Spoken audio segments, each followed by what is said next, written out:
Hello दोस्तों, welcome back. एक बार फिर से खुशामदीद है आप तमाम लोगों का हमारे इस यूट्यूब चैनल के अंदर। आइए दोस्तों, बात करेंगे हम लोग इस वीडियो के अंदर कई सारे अहम अपडेट के बारे में। साथ के साथ देखेंगे कि कई सारे उपचुनाव के अंदर जहां पर एआईएमआईएम मैदान के अंदर उतर रहे हैं। साथ के साथ देखेंगे हम लोग कि बंगाल के अंदर एआईएमआईएम की पार्टी कितनी मजबूती के साथ आ रही है और कितने सीटों पर जो है चुनाव लड़ने की संभावनाएं बताई जा रही है। चलिए शुरू करते हैं दोस्तों एक एक करके। और शुरू करते हैं हम लोग तमिलनाडु से। तमिलनाडु के अंदर एआईएमआईएम के गठबंधन के अंदर 7 पार्टियां हैं, जैसे कि एएमएमके है, डीएमके है, एसडीपीआई है, एमआईएम है, जीएमके है, एमएसएस है, वीटीपीके है और एमएके है। तो कुल मिलाकर यहाँ पर जो है एसडीपीआई 6, एमआईएम 3 सीटों पर चुनाव लड़ रही है। साथ के साथ एएमएमके 161, डीएमके 60 और इसी तरीके से एमएके 1-1 और छोटी-छोटी पार्टियां जो है 1 सीटों पर चुनाव लड़ रही है। तो कुल मिलाकर साहब जो है एक बार फिर से जो है इन जगहों पर यानी कि पब्लिक मीटिंग के लिए तमिलनाडु के अंदर जा रहे हैं, रोड शो करेंगे और लगातार तमिलनाडु के अंदर जा रहे हैं, क्योंकि तमिलनाडु के अंदर जो है सबसे पहले चुनाव होने वाला है जहां पर एमआईएम अपना उम्मीदवार उतार रहे हैं। तो 3 सीटों पर उतार रहे हैं और वकील साहब जो है उनकी काफ़ी ज़्यादा जो है एक ये बातें हो रही है, चर्चाएं हो रही है कि उनकी जीत जो है एमआईएम की जानिब से ये बताया जा रहा है कि काफ़ी अच्छी वाली हो सकती है और एमआईएम का जो खाता है वो आसानी के साथ खुल सकता है इस बार तमिलनाडु चुनाव के अंदर। इसीलिए शायद इतनी ज़्यादा मेहनत भी कर रहे हैं और बार-बार वहाँ पर जा भी रहे हैं। तो कुल मिलाकर आज भी है उनका शाम को 4 बजे जो है पट्टू कटाई के अंदर वहाँ पर उनकी सभाएँ होना है असद साहब के, आज शाम को 4:30 बजे के आसपास। तो उम्मीद यही है कि इन सभा के अंदर भी एक बार फिर से इन्फ्लुएंस देखने को मिलेगा एमआईएम को लेकर और बहुत जल्द जो है एमआईएम एक बहुत बड़ी जो है स्ट्रॉन्ग वे में तमिलनाडु के अंदर चुनाव लड़ेगी, ना सिर्फ बल्कि जीतेगी भी। इसके अलावा मैं आपको बता दूं कि इम्तियाज़ जलील साहब की काफ़ी ज़्यादा वाहवाही हो रही है और होनी भी चाहिए, क्योंकि औरंगाबाद के अंदर जो कि महाराष्ट्र के अंदर है, लॉकडाउन को कैंसिल कर दिया गया और इनकी बातों को अपोजिशन ने भी स्वीकार किया। उसके पीछे का रीज़न यही है क्योंकि वो सही थे और सारे के सारे जो सवाल थे वाजिब थे और लोग इन्हीं की ज़िद की वजह से जो है लॉकडाउन भी वहाँ पर कैंसिल कर दिया गया है। ये काफ़ी अच्छी बातें सामने निकल कर आ रही है, सोशल मीडिया पर भी काफ़ी ज़्यादा तारीफ़ें हो रही है। इसके अलावा बात कर रहे हैं मधुपुर के अंदर जो है कल लास्ट डेट था नामांकन का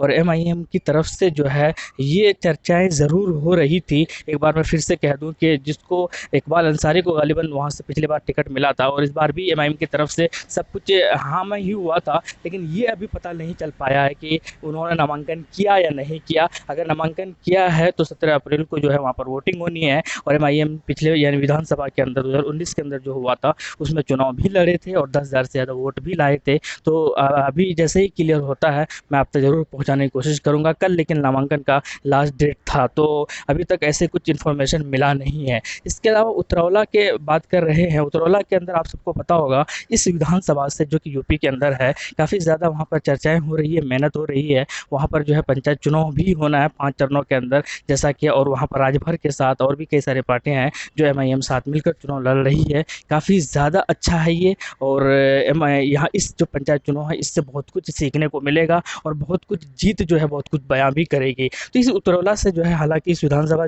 जो है एमआईएम ने पहले ही अपना उम्मीदवार डिक्लेयर कर दिया था और इस अब्दुल मन्नान साहब को यहाँ से, जनाब डॉक्टर अब्दुल मन्नान साहब को यहाँ से टिकट दिया जाएगा। ये बात भी पहले से ही तय हो चुका है 2022 के लिए और अब मेहनत जो है यहाँ पर जारी है। इसके अलावा मैं बात करता हूँ आगामी बिदर यानी कि बिदर में के अंदर जो है एक सीएमसी चुनाव होना है वार्ड नंबर 7 से और इनको भी जो है उम्मीदवार डिक्लेयर कर दिया है। आतिफ असहर साहब जो है ये उम्मीदवार होंगे एमआईएम की तरफ से, जो कि कर्नाटका के अंदर बिदर के अंदर है और यहीं से उम्मीदवार को जो है वो क्या कहते हैं कि वो रिप्रेजेंट करेंगे वार्ड नंबर 7 को। इसी तरीके से बिदर के अंदर एक और उपचुनाव होना है विधानसभा का, जो कि वो जगह जो है बासो कल्याण है और यहाँ पर जो है उपचुनाव होना है और बाबा चौधरी साहब ने जो नामांकन भी कर लिया है इसका और उम्मीद भी यही है कि इस जगह पर भी यहाँ ये कर्नाटका के अंदर भी एमआईएम इस उपचुनाव से जो है अपना खाता ज़रूर खोलेगी।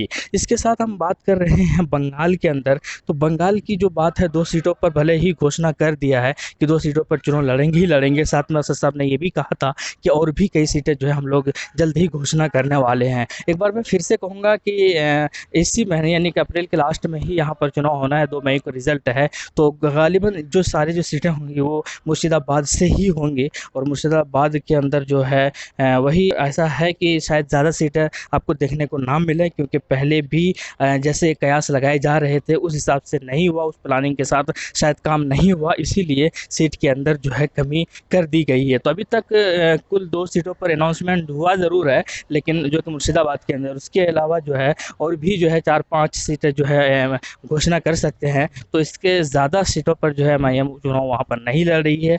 पीछे का रीज़न क्या है, बहुत कुछ है वैसे तो, लेकिन कुल मिलाकर शायद जो भी फैसला एमआईएम का होगा वो सारे लोग उसको वेलकम करेंगे उसका, और बहुत सही है जो भी वो सोच समझ कर ही फैसला करेंगे। तो कुल मिलाकर इस महीना के अंदर बहुत सारे चुनाव हैं। इस महीना के अंदर असम के अंदर भी है, इसी महीना के अंदर जो है तमिलनाडु के अंदर भी है, इसी महीने के अंदर पुडुचेरी के अंदर भी है, केरल के अंदर भी है, कुछ उपचुनाव भी होना है, जैसे कि मधुपुर झारखंड के अंदर, इसी तरीके से बिदर कर्नाटका के अंदर, महाराष्ट्र के अंदर, तेलंगाना के अंदर। तो कुल मिलाकर सारे ही उपचुनाव लगभग इसी महीने के अंदर है और रिज़ल्ट जो है वो 2 मई को सबके साथ होगा।